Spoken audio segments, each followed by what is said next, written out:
ಎಲ್ಲರಿಗೂ ಮತ್ತೊಮ್ಮೆ ಧನ್ಯವಾದಗಳನ್ನ ತಿಳಿಸುತ್ತಾ ಮೆರಗನ್ನ ನೀಡಬೇಕಾಗಿ ಕೇಳ್ಕೊಳ್ತಾ ಇದ್ದೀವಿ.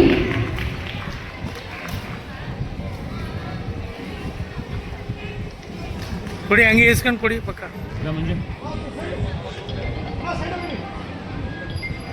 Doctor K P. ಮಹಾಲಿಂಗ ಕಲ್ತುಂದರವರ ಕಲ್ಯಾಣ ಬೆಳಕು ಬಸವಣ್ಣ ಈ ಒಂದು ಕೃತಿಯನ್ನ ಈ ಒಂದು ಭವ್ಯವಾದ ವೇದಿಕೆಯಲ್ಲಿ ಬಿಡುಗಡೆಯನ್ನ ಮಾಡ್ತಾ ಇದ್ದಾರೆ.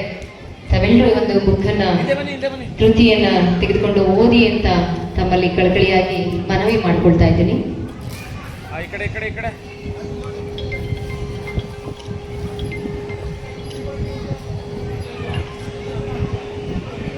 ಆಯ್ತಾ, ಈ ಕಡೆ ಸರ್ ಎಲ್ಲ ನೋಡಿ, ಈ ಕಡೆ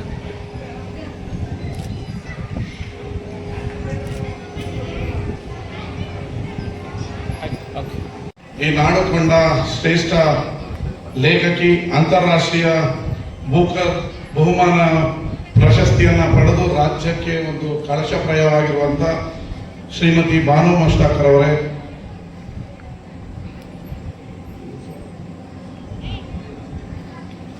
ಸಾಹಿತಿಗಳಾದಂತ ಕೆ.ಪಿ. ಮಾಲಿಂಗ ಅವರೇ, ಸಣ್ಣ ಮತ್ತು ಕೈಗಾರಿಕಾ ನಿಗಮದ ಉಪಾಧ್ಯಕ್ಷರಾದಂಥ ವಿಜಯಲಕ್ಷ್ಮಿ ರಘುನಂದನ್ ಅವರೇ, ನಮ್ಮ ಮಂಕುತಿಮ್ಮ ಟ್ರಸ್ಟ್ನ ವಿನಯ್ ಅವರೇ, ಸಾಹಿತಿಗಳು, ಈ ಜಿಲ್ಲೆಯ ಹೋರಾಟಗಾರರು, ಶಿಕ್ಷಣ ತಜ್ಞರು ಆದಂಥ ನಮ್ಮ ಮೀರಾ ಶಿವಲಿಂಗಯ್ಯ ಅವರೇ, ಶೈಲೇಂದ್ರ ಅವರೇ, ಸಂದೇಶ್ ಅವರೇ, ನಮ್ಮ ಚಿಕ್ಕಮಂಡ್ಯ ಆನಂದ್ ಅವರೇ, ಹಾಗೂ ವೇದಿಕೆ ಮೇಲಿರುವಂತಹ ಎಲ್ಲ ಗೌರವಾನ್ವಿತ ಟಿ.ಡಿ. ನಾಗರಾಜ್ ಅವರೇ, ಗೌರವಾನ್ವಿತ ಅತಿಥಿಗಳೇ, ಹೋರಾಟಗಾರರೇ, ಮಕ್ಕಳೇ, ಸ್ನೇಹಿತರೆ, ಇವತ್ತು ಸಂವಿಧಾನದ ಉಳಿವಿನ ಜಾಗೃತಿ ಸಮಾವೇಶ ಆಗಿದೆ. ಕಳೆದ 15 ವರ್ಷಗಳಿಂದ ಈ ಭಾರತದಲ್ಲಿ ಸಂವಿಧಾನವನ್ನ ಉಳಿಸೋಕೆ, ಈ ಭಾರತವನ್ನ ಕಟ್ಟಿದ ಸಂವಿಧಾನವನ್ನ ಉಳಿಸೋದಕ್ಕೆ ಹೋರಾಟ ಮಾಡ್ತಾ ಇದೀವಿ ಅಂದ್ರೆ ನಮಗಿಂತ ಪಾಪಿಗಳು ಈ ದೇಶದಲ್ಲೇ ಇಲ್ಲ. ಈ ದೇಶವನ್ನ ಕಟ್ಟಿದವರು ನಾವು, ಈ ಸಂವಿಧಾನವನ್ನ ರೂಪಿಸಿದವರು ನಾವು. ಈ ದೇಶದಲ್ಲಿ ಸಂವಿಧಾನವನ್ನ ಉಳಿಸಬೇಕು ಅಂತ ಹೋರಾಟವನ್ನ ನಾವು ಮಾಡ್ತಾ ಇದೀವಿ. ಯಾಕೆ ಅಂತ ಹೇಳಿದ್ರೆ ಅಧಿಕಾರದಲ್ಲಿ ಇರುವಂತವರು ಸಂವಿಧಾನಕ್ಕೆ ಯಾವಾಗ ತೊಂದರೆಯನ್ನ ಮಾಡ್ತಾರೆ, ಅವ್ರಿಗೊಂದು ನಿಲುವಿಲ್ಲ, ಅವ್ರಿಗೊಂದು ಮಕ್ಕಳ ಸ್ವಲ್ಪ ಸುಮ್ಮನೆ ಇರ್ಬೇಕು, ಅವ್ರಿಗೊಂದು ನಿಲುವಿಲ್ಲ, ಅವ್ರಿಗೊಂದು ಹೋರಾಟದ ಕೆಚ್ಚಿಲ್ಲ, ಅವ್ರು ತಾನು ಏನು ಮಾಡ್ತೀನಿ ಅನ್ನೋದನ್ನು ಅವ್ರಿಗೆ ಗೊತ್ತಿಲ್ಲ. ನಾವು ಹಿಂದೂಗಳ ಪರ ಅಂತಾರೆ, ಬಾಂಗ್ಲಾದೇಶದಲ್ಲಿ ಹಿಂದೂಗಳನ್ನ ಹೊಡಿತಾ ಅಂದ್ರೆ ಬಾಯಿ ಮುಚ್ಕೊಂಡು ಕೂತಿರ್ತಾರೆ. ಅಟ್ಲೀಸ್ಟ್ ಅವ್ರ ಪರನಾರ ಮಾತಾಡಿ ಅಂತ ಈ ದೇಶ ಕೇಳಿದ್ರೆ ವೋಟ್ ಬಂದಾಗ ಮಾತಾಡ್ತೀನಿ, ಪಶ್ಚಿಮ ಬಂಗಾಳದ ಎಲೆಕ್ಷನ್ ಇನ್ನೂ ಘೋಷಣೆ ಆಗಿಲ್ಲ, ಅವತ್ತು ಮಾತಾಡ್ತೀನಿ ಅಂತ ಈ ದೇಶದ ಪ್ರಧಾನಿ ತಮ್ಮ ಬಾಯನ್ನ ಮುಚ್ಕೊಂಡಿರ್ತಾರೆ. ಬಾಂಗ್ಲಾದೇಶದಲ್ಲಿರೋ ಹಿಂದೂಗಳಲ್ವಾ, ಅವ್ರಿಗೆ ಹೊಡಿತಾ ಇದ್ದಾರೆ, ಅವ್ರಿಗಾರ ಮಾತಾಡಿ ಅಂತ ಹೇಳಿದ್ರೆ ಎಲೆಕ್ಷನ್ ಅನೌನ್ಸ್ ಆಗಿಲ್ವಲ್ಲ. ಇವರು ಪ್ರಾದೇಶಿಕ ವ್ಯವಸ್ಥೆಯನ್ನ ಎಲ್ಲೆಲ್ಲಿ ಎಲೆಕ್ಷನ್ ಇರುತ್ತೆ ಅಲ್ಲಲ್ಲಿ ದೇಶದ ವಿರೋಧಿಯನ್ನ ಗುರುತಿಸ್ತಾರೆ. ಬಾಂಗ್ಲಾದೇಶ, ಪಶ್ಚಿಮ ಬಂಗಾಳದಲ್ಲಿ ಎಲೆಕ್ಷನ್ ಇದ್ದಾಗ ಬಾಂಗ್ಲಾದೇಶ ನಮ್ಮ ವಿರೋಧಿ, ಪಂಜಾಬ್, ಕಾಶ್ಮೀರ, ಮಹಾರಾಷ್ಟ್ರದಲ್ಲಿ ಎಲೆಕ್ಷನ್ ಇದ್ದಾಗ ಪಾಕಿಸ್ತಾನ ವಿರೋಧಿ. ಇವರು ಎಲೆಕ್ಷನ್ ಬಂದಾಗ ಮಾತ್ರ ದೇಶದ ಅಸ್ಮಿತೆಯ ವಿರೋಧಿಗಳನ್ನ ಕಂಡಿಡ್ತಾ ಹೋಗ್ತಾರೆ. ಇವತ್ತು ಇರಾನ್ ಅನ್ನ ವಿರೋಧ, ಗ್ಯಾಸ್ ತುಂಬಿದಾಗ ಇಸ್ರೇಲ್ ಪರ, ಮನೇಲಿ ಗ್ಯಾಸ್ ಖಾಲಿ ಆದಾಗ ಇರಾನ್ ಪರ. ಇದು ನಮ್ಮ ದೇಶದ ನಿಲುವು. ಇದು ನಮ್ಮ ನಿಜಕ್ಕೂ ಈ ದೇಶ ಆತಂಕಕ್ಕೆ ಒಳಗಾಗ್ತದೆ. ಯಾವಾಗ ಪೆಟ್ರೋಲ್ ಇದೆ ಆಗ ಅಮೆರಿಕದ ಪರ, ಪೆಟ್ರೋಲ್ ಖಾಲಿ ಆದಾಗ ಇರಾನ್ ಪರ. ಇವಾಗ ಹೋಗಿದ್ದಾರೆ ಇರಾನ್ನ ವಿದೇಶಾಂಗ ಸಚಿವರಿಗೆ ಮಾತಾಡಿಸ್ತೀನಿ, ರಾಯಭಾರಿಗೆ ಹೋಗ್ತೀನಿ ಅಂತ. ನಿಮಗೊಂದು ನಿಲುವಿರಬೇಕು. ನಮ್ಮ ದೇಶದ ಸುತ್ತಲೂ ಇರೋ ನೇಪಾಳ ಜೊತೆ ನಿಮ್ ಸಂಬಂಧ ಚೆನ್ನಾಗಿಲ್ಲ, ಮಾಲ್ಡೀವ್ಸ್ ಜೊತೆ ಚೆನ್ನಾಗಿಲ್ಲ, ಶ್ರೀಲಂಕಾ ಜೊತೆನೂ ಚೆನ್ನಾಗಿಲ್ಲ, ಚೈನಾ ಜೊತೆ ಚೆನ್ನಾಗಿಲ್ಲ. ನೀವು ಯಾರ ಜೊತೆ ಚೆನ್ನಾಗಿದ್ದೀರಾ?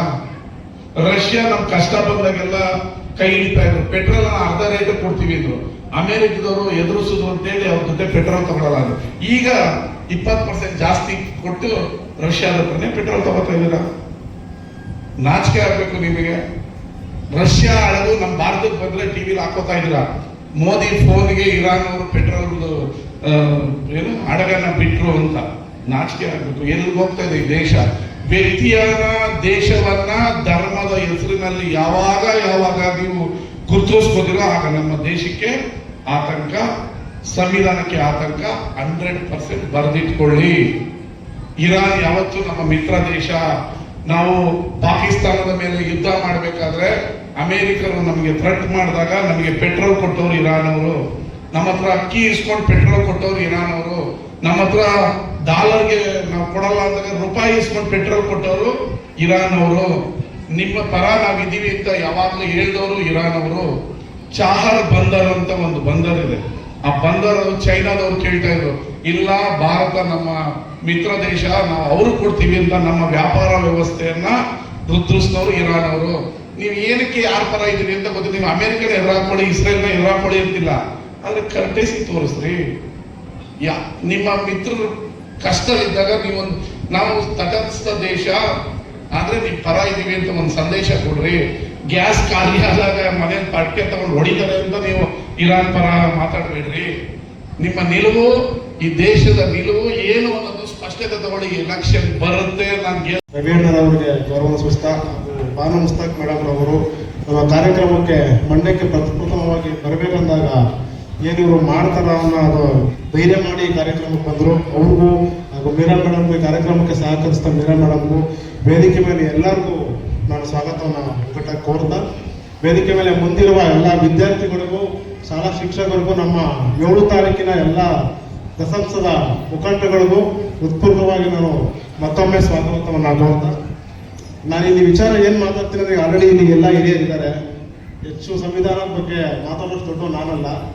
ಆಲ್ರೆಡಿ ಎಲ್ಲ ವೇದಿಕೆ ಕುರಿತು ಒಳ್ಳೆ ವಿಚಾರವನ್ನ ಮಾತಾಡೋರು ಇದ್ದಾರೆ. ದಯಮಾಡಿ ಮಕ್ಕಳೆಲ್ಲ ಕೂರಬೇಕು. ಮುಂದೆ ನೀವು ಇದೇ ರೀತಿ ವೇದಿಕೆ ಮೇಲೆ ಕೂರುವಂತ ವ್ಯಕ್ತಿಗಳಾಗಬೇಕಂದ್ರೆ ಮಾತಾಡ್ತಾ ಇರೋ ಎಲ್ಲ ಒಬ್ಬರು ಮಾತುಗಳನ್ನ ಕಿವಿ ಕೊಟ್ಟು ಕೇಳಿ ಅರ್ಥೈಸ್ಕೋಬೇಕು. ಸೊ ಶಿಕ್ಷಕರ ಕೆಲಸ ಮಾಡಿ ಕೂರಿಸಿ ಅವ್ರಿಗೆ ಮಾತುಕೆಲ್ಲ ಕೇಳಿ. ನಾನು ಪ್ರತಿಷ್ಠಾನದ ವತಿಯಿಂದ ಈ ಪ್ರತಿಷ್ಠಾನ ಏನಕ್ಕೆ ಎಲ್ಲಿ ತಲುಪಬೇಕಂತಿದ್ದೀವಿ, ಪ್ರತಿಷ್ಠಾನ ಏನಕ್ಕೆ ಮಾಡಿದ್ವಿ ಅಂತ ಒಂದು 2 ವಿಚಾರವನ್ನು ಮಾತಾಡೋಕ್ಕಷ್ಟೇ ಇಷ್ಟಪಡ್ತೀನಿ. 1961ರಲ್ಲಿ ಒಂದು ಬೇಡಗೆ ಎಂಬ ಗ್ರಾಮ, ಕುಕ್ಕು ಗ್ರಾಮದಲ್ಲಿ ಒಂದು ತಂದೆಯವರು ಜನಿಸ್ತಾರೆ. ನಮ್ಮ ಬೆಟ್ಟಯ್ಯರವರು ಮಾಸ್ಟರ್ ಪುತ್ರನಾಗಿ ಜನಿಸಿ 1983ರಿಂದ 2021 ಸತತವಾಗಿ 30 ವರ್ಷ ಎಲ್ಲ ವರ್ಗದಲ್ಲಿರುವ ಶೋಷಿತರ ಪರವಾಗಿ ಹೋರಾಟವನ್ನು ಮಾಡಿ 30 ವರ್ಷ ಸಮಾಜಕ್ಕೆ ಅವರ ಜೀವನವನ್ನು ತೆಗೆದು ಡಾಕ್ಟರೇಟ್ ಅನ್ನು ಪಡಿತಾರೆ. ಇದೇ ವೇದಿಕೆ ಮೇಲೆ 2021ರಲ್ಲಿ ದಲಿತರ ಅಂತರಾಳ ಧ್ವನಿ ಎಂಬ ಪುಸ್ತಕವನ್ನು ಅಭಿನಂದನಾ ಗ್ರಂಥವನ್ನು ತರ್ತೇವೆ. ವಿಧಿವಶ ನಮ್ಮ ದುರದೃಷ್ಟ ಆ ಬುಕ್ಕು ಬಿಡುಗಡೆಯಾಗಿ 4 ತಿಂಗಳಿಗೆ ಹೃದಯಾಘಾತಕ್ಕೆ ತಂದೆ ತೀರೋಗ್ತಾರೆ. ಅವ್ರು ತೀರೋಗಿದ್ದ ಸಂದರ್ಭದಲ್ಲಿ ನಮ್ಗೆ ಹೇಳಿದ್ದು, ನೀನು ಆಸ್ತಿ ಮಾಡು ಅಥವಾ ಏನೋ ಶ್ರೀಮಂತನಾಗುವಂತಲ್ಲ, ನಾನು ನೆಡ್ಸ್ಕೊಂಡು ಬಂದಿರೋ ಸಂಘಟನೆ ಪರ ನಿಲ್ಲು, ನನ್ನ ಹೆಸರಲ್ಲಿ ಒಂದು ಪ್ರತಿಷ್ಠಾನ ಮಾಡಿ ಎಲ್ಲ ವರ್ಗದ ಜನಗಳಿಗೆ ತಲುಪುವಂತ ಆಗುವಂತೇಳಿ ಒಂದು ಪ್ರತಿಷ್ಠಾನ ಮಾಡುವಂತ ಹೇಳ್ತಾರೆ. ಅದೇ ರೀತಿ ತಾಯಿಯವರು ಇಲ್ಲೇ ಇದ್ದಾರೆ. 2021ರಲ್ಲಿ ನಾವು ಬಾಡಿಗೆ ಕಟ್ಟಕ್ಕೂ ಕಷ್ಟ ಇತ್ತು, ನಮ್ಮ ಜೀವನ, ನಮ್ಮ ಮನೆ ಸೋರ್ತಾ ಇತ್ತು. ಆ ಟೈಮಲ್ಲಿ ನಾವು ಪ್ರತಿಷ್ಠಾನ ಹೆಂಗಪ್ಪ ಮಾಡೋದಂತಿದ್ದಾಗ ಸಣ್ಣ ಸಣ್ಣ ಕಾರ್ಯಕ್ರಮವನ್ನ ಮಾಡಿ ಶುರು ಮಾಡಿದಾಗ ನಮ್ಮ ಸದಸ್ಯರಲ್ಲಿ ಮಿಥಿಲ್, ರಕ್ಷಿತ್, ಅಭಿ, ಪ್ರಮೋದ್ ಎಲ್ಲ ಸೇರಿ ಇಲ್ಲ ಅವರು ಮಾಡೋಣ, ಸಣ್ಣ ಸಣ್ಣ ಕಾರ್ಯಕ್ರಮ, ಗಿಡ ನೆಡೋದಾಗಿರ್ಬೋದು, ಅನಾಥಾಶ್ರಮಕ್ಕೆ ಊಟ ಕೊಡೋದಾಗಿರ್ಬೋದು, ಸಣ್ಣ ಸಣ್ಣ ಕಾರ್ಯಕ್ರಮ ಶುರು ಮಾಡಿ ಇವತ್ತು ಇಲ್ಲಿ ಎದುರಿಗಂತ 200 ಮಕ್ಕಳಿಗೆ ಬ್ಯಾಗ್ ಕೊಡುವಂತ ಮಟ್ಟಕ್ಕೆ ಬೆಳೆದಿದ್ದೀವಿ. ಅಂದ್ರೆ ಎಲ್ಲ ಸಂಘಟನೆಯ ಲೀಡ್ರು ಅದೊಂದು ತಂದೆ ಆಶೀರ್ವಾದನೆ ಕಾರಣ. ಈ ಪ್ರತಿಷ್ಠಾನ ಮಾಡಿದ್ದು ಒಂದೇ ರೀಸನ್, ಎಲ್ಲ ಈ ಪ್ರತಿಷ್ಠಾನಕ್ಕೆ ಯಾವುದೇ ಜಾತಿ ಧರ್ಮ ಯಾವುದೂ ಇಲ್ಲ. ಎಲ್ಲ ಜನಾಂಗದಲ್ಲಿರುವ ವಿದ್ಯಾರ್ಥಿಗಳಿಗೆ, ಬಡ ಕುಟುಂಬಗಳಿಗೆ ನಮ್ಮ ಕೈಲಾದಷ್ಟು, ದೊಡ್ಡ ಮಟ್ಟೆ ಅಂತಲ್ಲ ಚಿಕ್ಕ ಮಟ್ಟೆ ಅಂತಲ್ಲ, ನಾವು ಆ ದೇವ್ರು ಎಷ್ಟು ಆಶೀರ್ವದಿಸ್ತಾನೋ ಆ ರೀತಿ ಕಾರ್ಯಕ್ರಮ ಮಾಡ್ಬೇಕಂತ ಹೇಳ್ಕೊಂಡು ಬಂದಿದ್ದೀವಿ. ಇದೊಂದು ನಾವು ಫೌಂಡೇಶನ್ ಒಂದು ಬೋರ್ಡನ್ನು ಹಾಕಿದ್ದೀವಿ. ಇಲ್ಲಿ ಬಂದಿರೋರು 1 ರೂಪಾಯಿ ಡೊನೇಟ್ ಮಾಡಿದ್ರು ನಮಗೆ 100 ಜನ 100 ರೂಪಾಯಿ ಡೊನೇಟ್ ಮಾಡೋದು, ನನಗೆ 100 ಕೈಗಳು ನಮ್ಮ ಜೊತೆ ಇದೀವಿ ಅಂತ ಹೇಳಿ ಭಾವಿಸಿ ಧೈರ್ಯವಾಗಿ ಪ್ರತಿಷ್ಠಾನ ದೊಡ್ಡ ಮಟ್ಟಕ್ಕೆ ತಗೊಳ್ಬೇಕಾದ್ರೆ ಧೈರ್ಯ ಕೊಡುತ್ತೆ. ನೀವು ಕೊಡೋ 11 ರೂಪಾಯಿನೂ ಒಂದು ಮಗುಗೆ ಒಂದು ಚಾಕ್ಲೇಟ್ ಕೊಡಿಸಿದ್ರೆ ಆ ಮಗು ಮುತ್ತಲ್ಲ ನಗು ಮೂಡುತ್ತೆ. ಆ ನಗು ಮೂಡಿದ್ರೆ ನಮಗ್ ಖುಷಿ ಅಂದ್ರೆ ನಮಗೆ ನಮ್ಮ ಆಸೆ, ನಮ್ಮ ತಂದೆ ಎಲ್ಲ ನೋಡ್ತಿರ್ತಾರೆ ನನ್ನ ಹೆಸರಲ್ಲಿ ನಾನು ಕಾರ್ಯಕ್ರಮ ಮಾಡ್ತಾ ಇದ್ದಾರೆ ಅಂತ. ಅದೊಂದು ಖುಷಿಗೋಸ್ಕರ ನಾವು ಈ ಪ್ರತಿಷ್ಠಾನ ಸತತವಾಗಿ 4 ವರ್ಷದಿಂದ ನಡೆಸ್ಕೊಂಡು ಬರ್ತಾ ಇದ್ದೇವೆ. 4 ಬ್ಲಡ್ ಕ್ಯಾಂಪ್ ಮಾಡಿ 400ರಿಂದ 500 ಬಾಟಲ್ ನಾವು ರಕ್ತ ಸಂಗ್ರಹಿಸಿದ್ದೀವಿ. ಇದೇ ಮಂಡ್ಯ ನಗರದಲ್ಲಿ ಸ್ವಚ್ಛತೆ ಕಾರ್ಯಕ್ರಮ ರವಿಯಣ್ಣ ಅವರು ಫಾರಿನಲ್ಲಿದ್ದರು, ನನಗೆ ಸ್ವಚ್ಛತೆ ಕಾರ್ಯಕ್ರಮ ಮಾಡಿದ್ದೀನಿ ಅಂತಂದಾಗ ಎಲ್ಲರೂ ತುಂಬ ಅವಶ್ಯಕತೆ ಇತ್ತು. ಆ ರೋಡ್ನ ನಾನು ನೆಕ್ಸ್ಟ್ ಮಾದರಿನ ರೋಡನ್ನು ಮಾಡ್ತೀವಿ ಅಂತೇಳಿ ನಂಗೆ ಒಂದು ಮಾತು ಕೊಟ್ಟರು. ಇದೇ ರೀತಿ ಹಲವಾರು ಕಾರ್ಯಕ್ರಮಗಳಂತ ಮಾಡಿದ್ದೀವಿ. ರವಿಯಣ್ಣನವರ ನೇತೃತ್ವದಲ್ಲೇ ಹೊಸಳ್ಳಿ ಶಾಲೆಗೆ 100 ಮಕ್ಕಳು ಬ್ಯಾಗ್ ಪುಸ್ತಕ ಕೊಟ್ಟಿದ್ವಿ. ನಮ್ದು 2ನೇ ಕಾರ್ಯಕ್ರಮ ಬ್ಯಾಗ್ ಪುಸ್ತಕ. ಸೊ ದಯಮಾಡಿ ವೇದಿಕೆ ಮೇಲಿರುವಂಥ ಎಲ್ಲರಲ್ಲೂ, ನಾನು ಒಬ್ಬ ಒಂದು ಬಡ ಸಂಸ್ಥೆ ಇದು, ನಾವು ಏನೋ ದುಡಿಯೋದ್ರಲ್ಲಿ ನಾವು ಹುಡುಗರೆ ಸ್ವಲ್ಪ ಸಂಗ್ರಹಿಸಿ ಸಣ್ಣ ಪುಟ್ಟ ಸಂಗ್ರಹಿಸಿ ಸಂಸ್ಥೆಯನ್ನು ಮಾಡ್ತಾ ಇದ್ದೀವಿ. ನಿಮ್ಮ ಸಪೋರ್ಟ್ ಇದ್ರೆ ನಾವು ಇನ್ನೂ ಹೆಚ್ಚಿನ ಮಟ್ಟಕ್ಕೆ ಈ ಪ್ರತಿಷ್ಠಾನವನ್ನು ದೊಡ್ಡ ಮಟ್ಟಕ್ಕೆ ತಗೊಂಡೋಗಿ ಎಲ್ಲ ರೀತಿಯಲ್ಲೂ ಜನಗಳಿಗೆ ಸಹಾಯ ಮಾಡ್ಬೋದು. ಖಂಡಿತವಾಗ್ಲೂ ಇದು ಮಾಡ್ತಂತ ನಂಬಿದ್ದೀವಿ. ಸೊ ಇದೇ ರೀತಿ ಎಲ್ಲ ಕಾರ್ಯಕ್ರಮವನ್ನು ನಾವು ಪ್ರತಿಷ್ಠಾನ ವತಿಯಿಂದ ಮಾಡೋಕ್ಕೆ ಸಹಕರಿಸಬೇಕಾಗಿ ಮತ್ತು ನಮ್ಮ ಸಂಘಟನೆ ಜನಗಳು ಚಿಂತಾಮಣಿ ಅತ್ತಿಮಬ್ಬೆ ಪ್ರಶಸ್ತಿಗಳನ್ನ ಪಡೆದಿದ್ದಾರೆ. 2005ರಲ್ಲಿ ದಸರಾ ಉದ್ಘಾಟನೆಗೆ ಆಹ್ವಾನಿಸಿದಾಗ ಹಳೆಯ ಹೇಳಿಕೆಯೊಂದಕ್ಕೆ ಸಂಬಂಧಿಸಿದಂತೆ ವಿವಾದ ಕೂಡ ಉಂಟಾಗಿತ್ತು.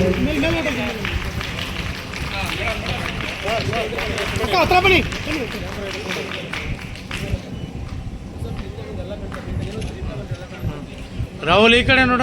ಸಂವಿಧಾನ ಮತ್ತು ಪ್ರಜಾಪ್ರಭುತ್ವದ ಉಳಿವಿಗಾಗಿ ಜನಜಾಗೃತಿ ಸಮಾವೇಶ ಮತ್ತು ಈ ಸಮಾಜದ ಕೊನೆಯ ವ್ಯಕ್ತಿಯನ್ನು ತಲುಪಿದರು ಮತ್ತು ಎಲ್ಲಾ ಜಾತಿಯ ಧರ್ಮೀಯರಾಗಿ ಕೆಲಸ ಕೂಡ ಮಾಡಿದ್ದಾರೆ. 2ನೇದಾಗಿ SD ಜಯರಾಮ್ ಬಡಾವಣೆಯ ಶಾಲೆಯ ಮಕ್ಕಳು ಸರ್ಕಾರ ಹಿರಿಯ ಪ್ರತಿಷ್ಠಾನ ಮಂಡ್ಯ ಇವರ ವತಿಯಿಂದ ಕೂಡ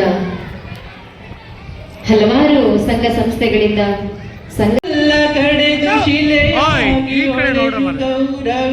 ಮೂರ್ತಿಯಾಗು ಮಾನವತವಾದಿಯಾಗು